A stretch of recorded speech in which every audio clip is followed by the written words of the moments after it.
I have one additional announcement that I was just made aware of, and it deals with one of our members, Junior Kegley. He is either turning 93 today or here in the next day or two. Is it today he is turning 90? Today. So we want to wish Junior Kegley a very happy birthday. Junior has served our congregation as an elder. He has served this congregation as a caretaker, as a builder. You name it, Junior's done it. And we are very appreciative to Junior for what he has done for the Irwin Church of Christ, but also what he has done in the kingdom of God. So happy birthday, Junior. Now, what I'm about to speak about this morning is something that is very, very important. What I'm going to talk about is a love story. Not just one love story, but there are two love stories that are particularly interesting that is found in Scripture. And since today is Valentine's Day, I thought it would be fitting to talk about these particular love stories. Because we are to love our God, we are to love our family, we are to love our church family, but we are to love one another, and especially our spouses. Back in 1977, and I know some of these younger ones when I know the group, the Bee Gees. But in 1977, the group Bee Gees recorded a song, How Deep Is Your Love? Now, I remember this song, and it may be some of you remember it too. But some of you young folks don't even know what I'm talking about. But the song was all about a person who had a deep, unending love for another person. So, how deep is your love today? One, for God. How deep is your love today, for number two, for your spouse? How deep is your love today for your physical family? How deep today is your love for your spiritual family? Can you measure the depth of your love by how you feel for one another? Now, I'm the first one to tell you, and I'm the first one to admit that there will be issues, some disagreements in a family, and even in a spiritual family, the church family. This will occur. But love should overtake any ill feelings. I would like for you to go with me over to 1 Corinthians chapter 13. In 1 Corinthians chapter 13, Paul writes these words about love. Love suffers long. Love is kind. Love does not envy.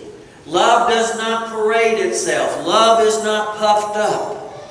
Love does not behave rudely. Friends, if we say we love one another, and if we say we love God, and if we say we love our spiritual family and our physical family and our spouse, can we say that our love for them passes these tests? The text that I want us to dive into, the text that I want to really think about this morning is found in verse 8. Because there Paul writes to the church in Corinth, love never fails. If we have the right type of love for one another and for God, for the church, and for our spouse and family, that love will never fail. I cannot understand how that a person who stands before a group of people, who pledges their love for that other person, and then, after a while, simply say, well, I've just fallen out of love with them. I don't understand that. Now, it could be that the person that has fallen out of love did so because there are problems in a relationship. Friends, there's problems in every relationship, isn't it? You tell me one relationship that doesn't have problems. But the thing about problems is that if we use God's way to overcome these problems, that love will grow. I've oftentimes used this illustration, and as I talk to individuals who are planning or thinking about getting married, I let them know, if God is not in your marriage, if God is not the glue in your marriage, then it may fail. Because we need God in the home more than ever, and God needs to be that glue. The glue that brings husband and wife together. The glue that brings families together. To help them stick together through thick and thin, through finances and through sickness and whatever else a family goes through. Love will never fail, Paul writes. And a true love will mean that a man won't hit his wife. A true love will be a love that a wife respects her husband. A true love is a love that children will obey their parents. Now, I'm not a fan of love stories, especially in movies. And I'm so glad that Christmas time is over. Because there is one television channel on the cable that I despise desperately, starting around August, and it goes until the end of December. It's called Hallmark. I'm not promoting it. But this channel has the same type of movie on 24 hours a day. Boy meets girl. Girl likes boy. Boy likes girl. Boy and girl get in a fight. Boy and girl separate. Boy and girl come back together. And boy and girl marry. Every movie, folks, is like that. That is not real life. Hollywood wants you to think that that's real life. There is a lot more in a marriage, and there's a lot more to a relationship that these movies want you to know. Friends, this is the script for a happy marriage. This is a script. The Bible is the script for having a happy family life. In the Bible, we have several love stories, but there are two in particular that I want us to look at this morning. And I want us, as we look at these love stories, I want us to consider the type of love that the man and woman had. Now, the first love story I want us to think about this morning is the story that we find, and this is really, I hate to call it a story because it is an account. It really happened. And I want us to think about the account of Jacob and Rachel. And we find this account beginning in chapter 28 and going through chapter 29. Now in verse 1 and 2 of chapter 28 of Genesis, Jacob is told something by his father. In verse 1, Isaac called Jacob and blessed him, and charged him and said to him, "You shall not take a wife from the daughters of Canaan. Arise and go to Padan Aram, to the house of Bethuel, of your mother's father, and take yourself a wife from there of the daughters of Laban, of your mother's brother. This father understood that there might have been a situation if his son got involved with a woman from Canaan. But whatever the full reason is behind that, he gave him some instructions. Many times, parents will give their children instructions for marriage. And they will say, you know, this person is not that you're wanting to, that you're dating or that you're wanting to marry is not that, may not be the right person for you for whatever reason. And it's not always the truth, okay? Because my mother and father didn't like it that I was dating Nancy. And they had their reasons. They were scared for me because Nancy was not a Christian. But lo and behold, my wife, my girlfriend then, went in there and she treated my mother and father with respect and love, and they finally just surrounded her with love, and even Nancy later on became that Christian. So not always is the parents' way the best way. Because even in a bad situation, or not even a bad situation, but in a situation like that, good things work out. So Jacob is told where to go to find a wife. And he does. Go over to chapter 29. In verse 1 we see that Jacob is on his journey. And he came to the end, to the land of the people of the east. And he looked and saw a well in a field. And a large stone was on this well's mouth. You know, when we think about the word well, maybe we think about this thing that's above ground and it's got a rope tied to it and you let down a bucket. That's not what this well was. This well was just a hole in the ground. And that's the reason why there was a rock on it, so that water would not continue to flow out. In verse 4, Jacob was talking to the people that were around the well. Where are you from? And they said, we are from Haran. And he said to them, do you know Laban, the son of Nahor? And they said, yeah, we know him. And he said, is he well? And they said, he is well. Look, his daughter Rachel is coming with the sheep. And he saw Rachel coming with the sheep.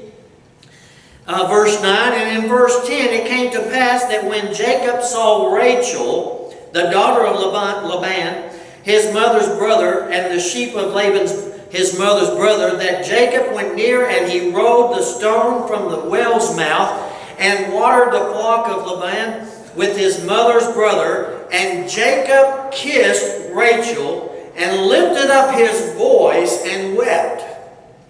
Jacob told Rachel that he was his father's relative and that he was Rebekah's son. So she ran and told her father. And it came to pass when Laban heard the report about Jacob, his sister's son, that he ran to meet him and embraced him and kissed him and brought him to the house. So he told Laban all these things. And Laban said to him, surely you are my bone of my flesh. And he stayed with him for a month. Now Jacob waters Laban's flock of sheep. He removes the rock from the well, and the water comes forth, and he waters these sheep. And after this month that he stays with his relatives, verse 15, Laban said to Jacob, because you are my relative, should you therefore serve me for nothing? Tell me, what should your wages be? Now Laban had 2 daughters. The name of the oldest daughter was Leah, and the name of the younger was Rachel. Look at verse 17. Leah's eyes were delicate, but Rachel was beautiful of form and appearance. 2 girls, 2 daughters. One is just a gorgeous knockout person, Rachel. But what do we know about Leah? We don't know anything about her physical appearance other than her eyes. The Bible says that her eyes were delicate. I read in some commentaries that said that this could mean that she was blind. It could mean that she was cross-eyed. But whatever it was, she had an issue with her eyes and she could not see very well. Now Jacob, look, verse 18, he loved Rachel. So he said, I will serve you 7 years to Laban. For Rachel, I will serve you. I will work for you if you give me Rachel as my wife. And so Laban agreed. And Jacob served 7 years for Rachel. And there seemed only a few days to him because the love he had for her. Think about that. He worked 7 years for a woman, and it only seemed like a few days. That's love. And Jacob said to Laban, Give me my wife, for my days are filled, that I may go into her. And Laban gathered together all the men in the place and made a feast. And it came to pass in evening that he took Leah, his daughter, and brought her to Jacob, and he went into her. Jacob was deceived. He worked 7 years for Rachel, but what happened? Laban pulled a trick. He pulled a fast one, and he brought Leah into him instead, and he didn't know. And Laban gave his maid Zippah to his daughter Leah as a maid, and it came to pass in the morning, that behold, it was Leah, and he said to Laban, What is this you have done to me? Was it not for Rachel that I served you? Why then have you deceived me? And Laban said, I must not be done so in our country. It must not be done so in our country. To give the younger before the firstborn. It is the maybe the rule, but the custom that the firstborn is married off first. Now, where did Laban say this to Jacob? He didn't. He deceived him. And notice what happened. Fulfill her week, and we will give you this one also for the service, which you will serve me with still another 7 years. What? I've already served you 7 years for Rachel, and you're telling me I need to serve you 7 more? That's not what Jacob said, was it? Then Jacob did so and fulfilled her work, and he gave him his daughter Rachel as his wife. And Jacob went in, verse 30, to Rachel, and he also loved Rachel more than Leah, and he served Laban for another 7 years. 14 years that Jacob served to have Rachel as his wife. Now there are some other accounts in here that would make a good sermon. We see because Jacob loved Rachel more than Leah felt as an outcast. We see that in the latter verses 31 through the end of the chapter. And we see that God blessed her with male children where he closed up the womb of Rachel because how they treated Leah. But what I wanted us to see is the love that Jacob had for Rachel in giving her father 14 years of service. Now, let me ask you guys, with all honesty, and knowing what you know about your wife today, Would you work 14 years for to marry her? Yeah? I would. Would you? You ain't answering, are you? I see wives looking at husbands and husbands not saying anything. They're just like, just, preacher, you're treading on some thin ice. All right, ladies. Would you wait for your one and only for 14 years?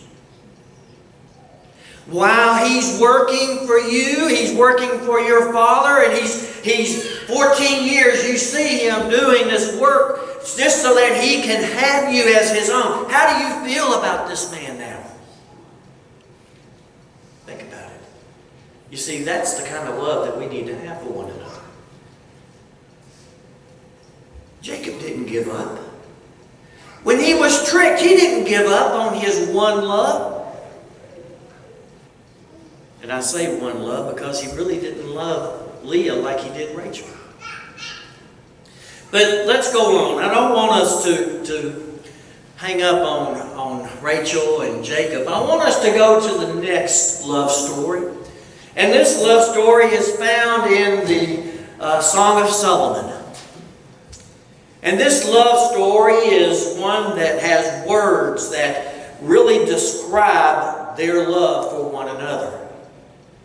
Look at verses 1 through 4 of chapter 1. We're told that this is the Song of Songs, which is Solomon's. And this is the lady. This is the Shunammite lady speaking. Let him kiss me with the kisses of his mouth.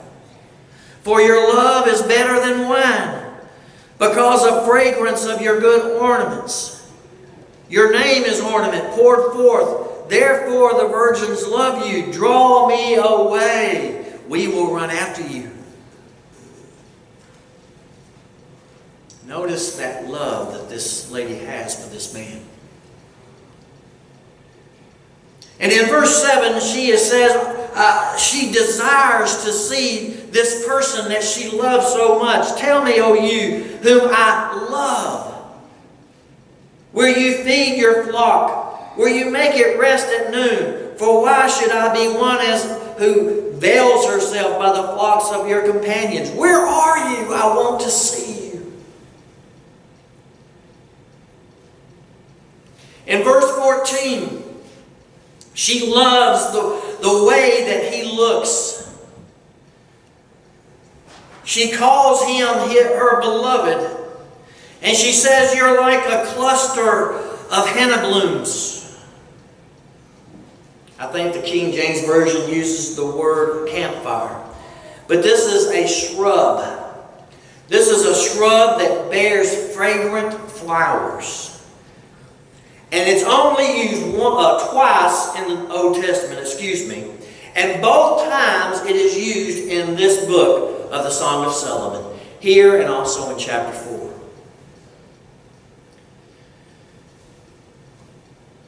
What are we seeing? We're seeing that she saw the beauty of this man, both inside and out. Now, in just a couple of weeks, I'm going to be another year older. I'm going to be 62. And I was looking back at some pictures when Nancy and I first arrived here in Irwin. And I was looking at the color of my hair, and I was looking at the color of my beard, and I was like, man, I look pretty good. It was dark. And then I looked in the mirror, and what did I see?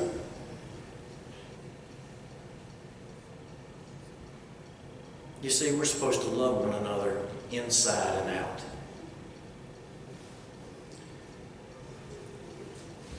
We look at our wife. We don't... Careful, preacher. You're fixing to... You need to tread lightly here now. When we look at our wives, we see a person that we would give our life for, right? When we look at our wife, we look at the flower that she is. And she blooms every morning for you.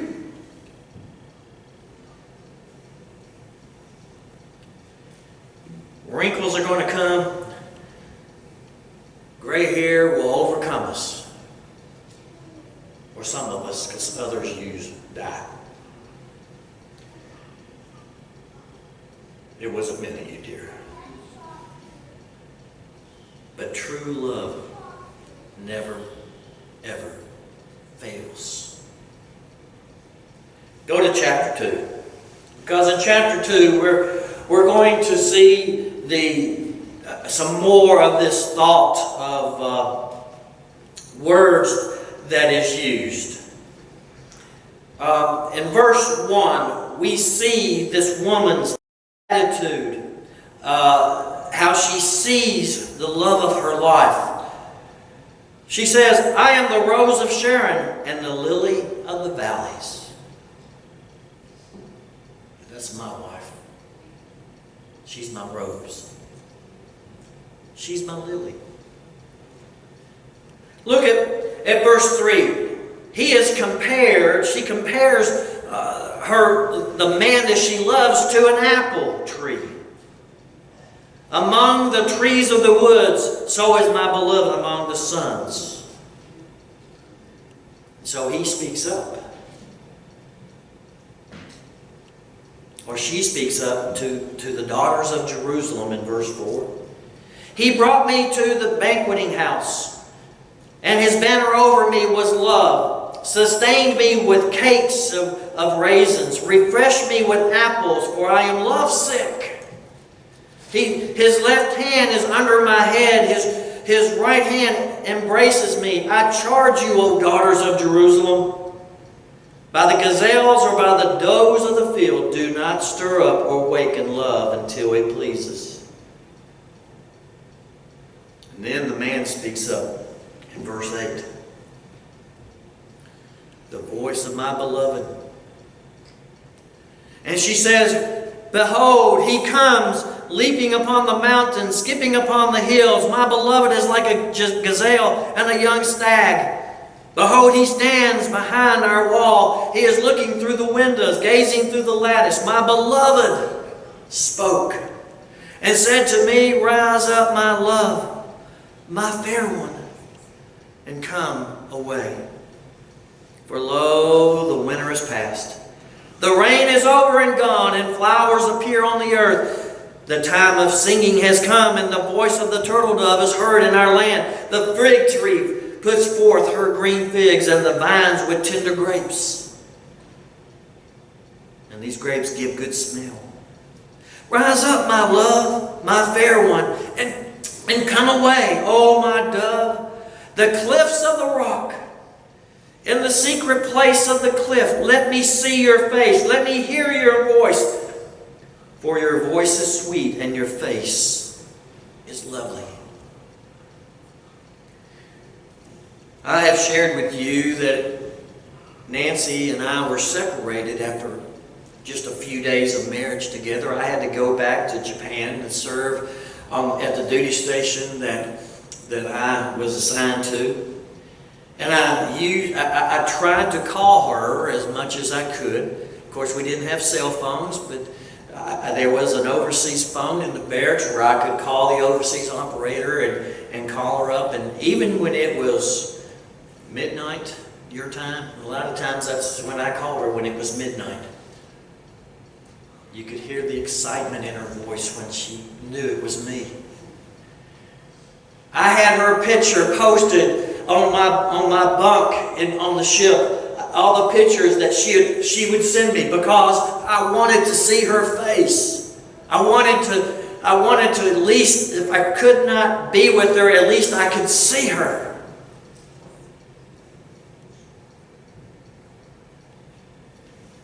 Go over the chapter 3. In chapter 3, in verses 1 through 5, she desperately longs to see this man, and she even searches for him. And this type of love continues on and on throughout this book, and you can see her and his deep, unhidden, if that is a word, love for each other in their words. Men, when was the last time that you told your wife you loved her?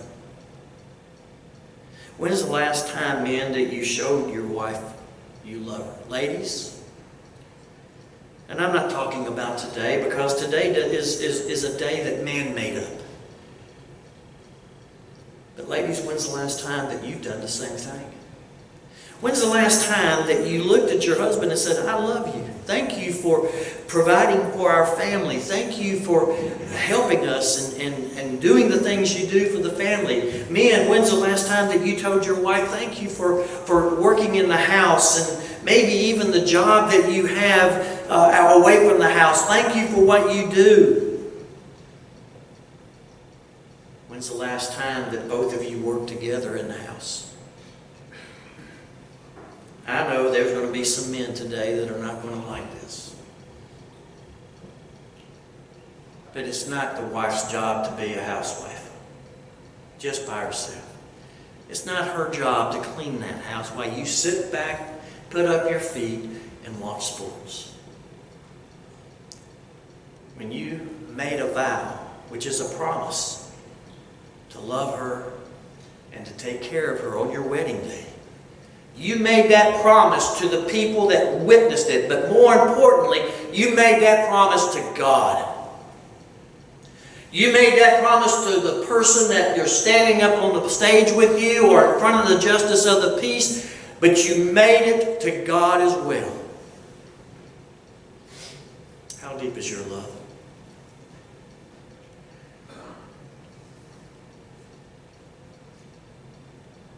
Going back to chapter 1 here.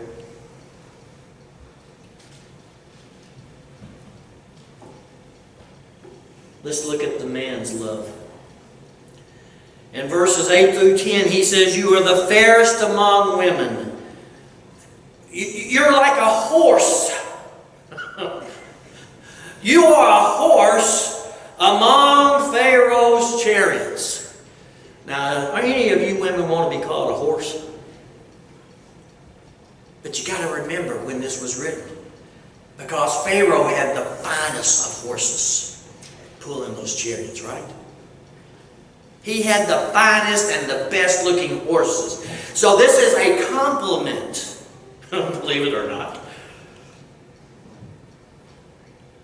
Her cheek and her neck are lovely. In chapter 4 and verses 1 through 15, we see that he says, you got dove eyes. You got beautiful eyes. Your teeth are like a goat. You got lips of scarlet. Your mouth is lovely and the temples like fruit. I think the man was hungry. But think about it. These are terms of endearment. Go to chapter 6.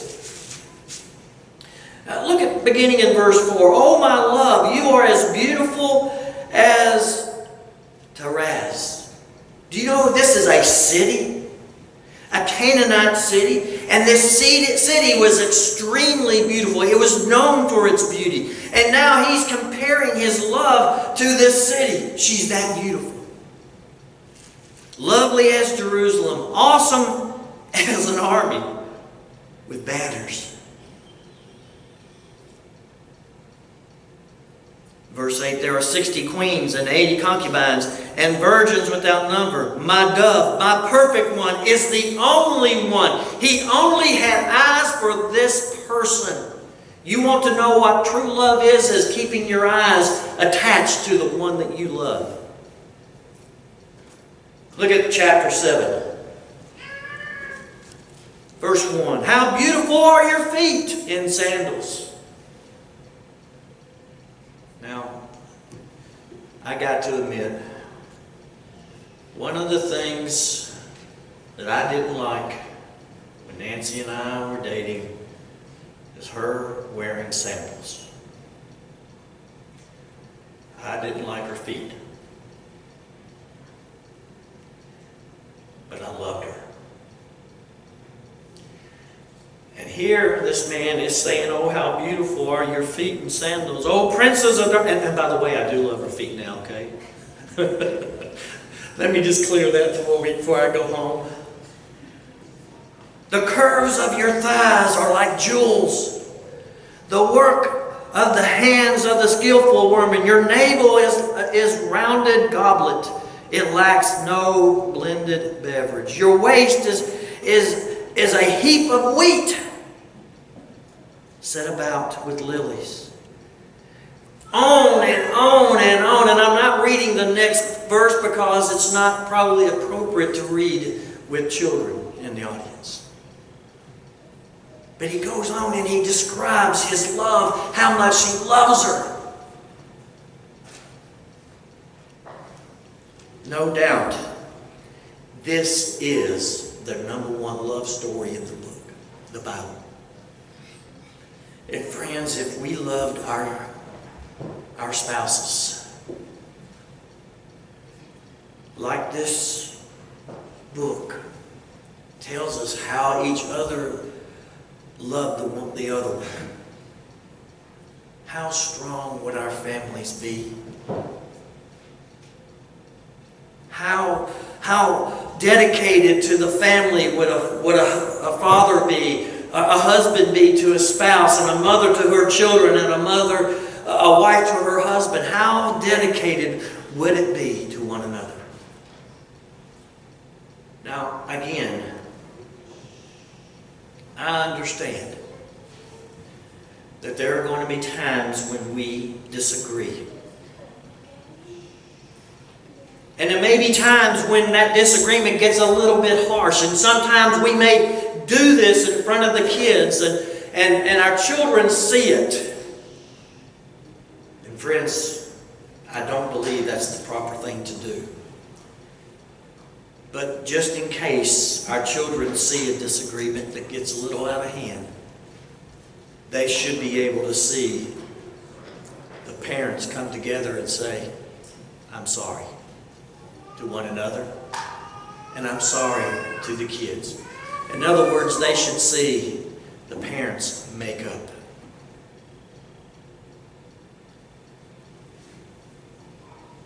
Now, what should we learn from these love stories? Only have eyes for your spouse. I only have eyes for Nancy. There's nobody that beats her beauty. Nobody. She could win any and every beauty contest in my eyes. Look at Matthew chapter 5. And look at verse 27. Notice what Jesus says. You have heard it that it said to those of old, you shall not commit adultery, but whoever looks at a woman to lust for her has already committed adultery in his heart. But I say to you that everyone who looks at a woman with lustful intent has already committed adultery with her in his heart. Friends, I believe without a doubt that if David, when he got up and he walked up on top of his roof, when he looked over and he saw Bathsheba bathing, if he would just turn around and walked away and not looked and lingered, or lingered and looked, he would not have fallen in the situation that he did. But because he looked and he gazed at her, it caused him to lust for her and sin for her and lie with her. And that caused him a lot of problems.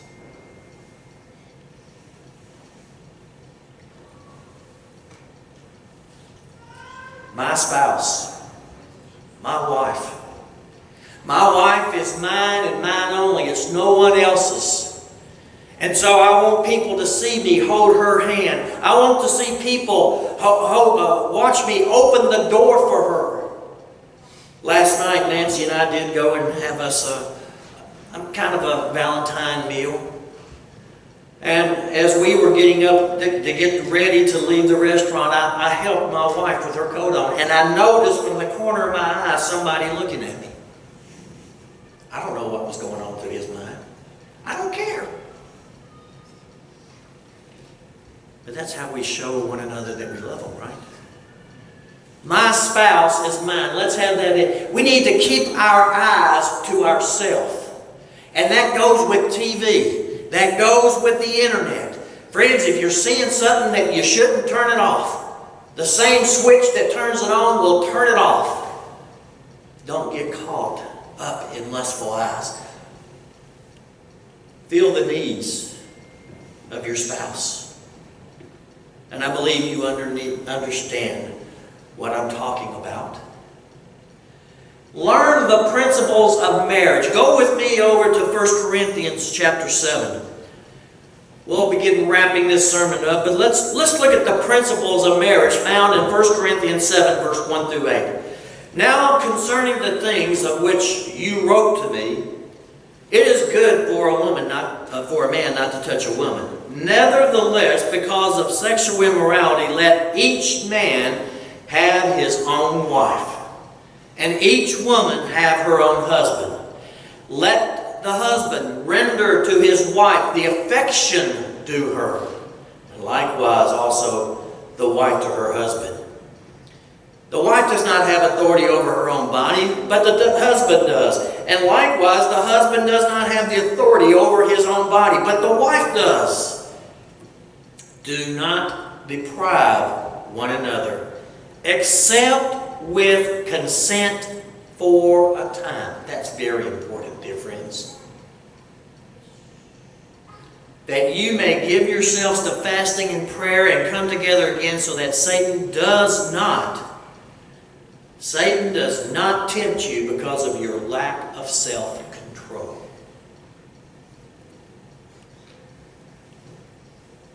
Learn these principles and keep the marriage vows.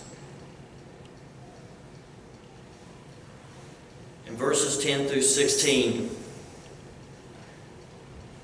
notice what Paul writes.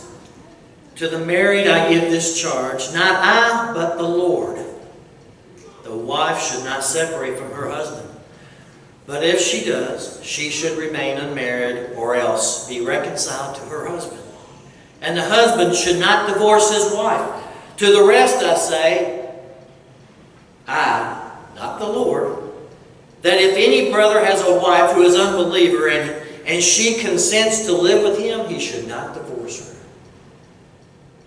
If any woman has a husband who is an unbeliever, and he is content to live with her, she should not divorce him. For the unbelieving husband is made holy because of his wife. I'm going to have to do a sermon, verses 14 through 16, probably in the near future, because there are a lot of folks that take this out of context and try to make it say something that it's not.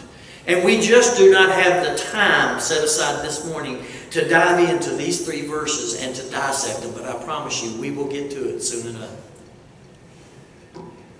But as we look at these verses, there's the idea of keeping the promise that you made. And keep the flame lit in the marriage. Yeah, this is Valentine's Day. Yeah, this is a day that men come up with. But it's also a day that we can keep the flame alive, the flame lit in our marriages. And I cannot end without saying, prove that your love will never fail. Prove it every day.